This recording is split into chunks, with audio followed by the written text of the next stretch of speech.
বন্ধুরা আমার নামে এনি। আরে একই সবার উপরে নাম্বার কেন জ্বলতেছে? আরে একই হয়ে গেল।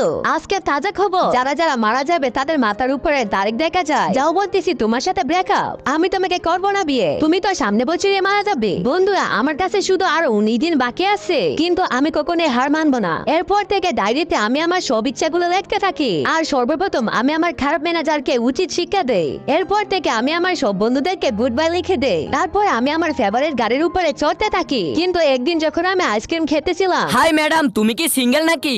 আরে ওয়াও, এই ছেলেটা কতটাই স্মার্ট। যদি এই ছেলেটাকে আমি আমার বয়ফ্রেন্ড বানাতে পারতাম। কিন্তু বন্ধুরা আমার কাছে তো আর বেশি দিন সময় নেই। তারপর আমি ছেলেটাকে ইগনোর করে সেখান থেকে চলে যাই। কিন্তু কি করে ছেলেটা আমাকে পটানোর জন্য অনেক কিছু করতে থাকে।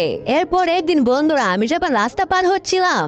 আরে আনে তুমি কই যেতেছো? সরে যাও। ইয়াস প্লিজ, তুমি আমার পিছনে আসা বন্ধ করো। তারপর যখন আমাকে ইয়াস প্রপোজ করে দেয়। আর ইয়াস এটা কি হচ্ছে তোমার?